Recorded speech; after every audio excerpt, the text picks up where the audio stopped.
দিনের ব্যাপারে আপনি যখন কথা বলবেন, আল্লাহ তাআলা বলেছেন, নবী সাল্লাল্লাহু আলাইহি ওয়াসাল্লাম বলেছেন, হাদিসে এসেছে, এই রকম রেফারেন্স দিয়ে যখন আপনি বলবেন, তখন আপনি নিশ্চিত হয়েই বলবেন, ধারণাপ্রসূত যেন আপনার মুখ দিয়ে কোনো কথা বের না হয়। মনে রাখবেন, আপনাকে কেউ কিছু জিজ্ঞেস করেছে দিনের ব্যাপারে, আপনি সন্দিহান, আপনি জানেন না, তখন আপনি যদি বলেন আমি জানি না, তাহলে এইটাকে বলা হয়েছে আপনার অর্ধেক জ্ঞানের সমান। এইটাকে সাধুবাদ জানানো হয়েছে। না জেনে ফতোয়া দেওয়ার কুফল মারাত্মক। জনৈক সাহাবী এক সফরে গেলেন, আঘাতপ্রাপ্ত হয়ে তার মাথা ফেটে যায়, প্রচণ্ড শীতের দিন, রাতের বেলায় তার ইহতিলাম হয়, স্বপ্নদোষ হয়। ফজরের সময় সবাই উঠে, তিনি উঠলেন। কি করবেন এই সময়? এই শীতের দিনে ঠান্ডা পানি দিয়ে গোসল করলে আর ওই ক্ষত স্থানে, আহত স্থানে পানি প্রবেশ করলে মৃত্যুর ভয় রয়েছে।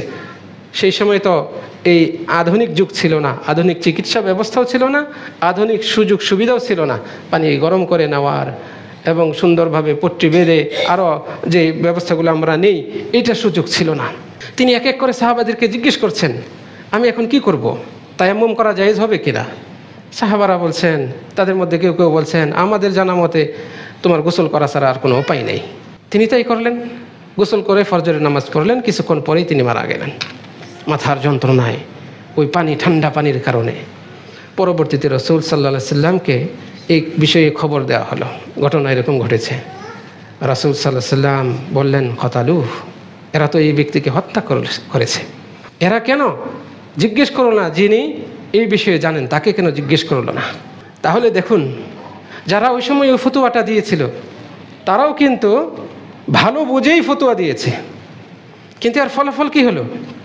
ফলাফল তো অত্যন্ত কুফল হলো, ক্ষতিকারক হলো, একজনের জীবন চলে গেল।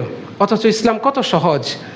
একজন ব্যক্তি যিনি বিবেচনা ক্ষমতা রাখেন, যিনি কোরআন সুন্নাহের দলিল সম্পর্কে পারদর্শী, তাদেরই উচিত ফতোয়া দেওয়া, তাদেরই উচিত এই বিষয়ে নিজেকে জড়ানো। আল্লাহ রাব্বুল আলামিন আমাদেরকে সঠিক বুঝ দান করুন।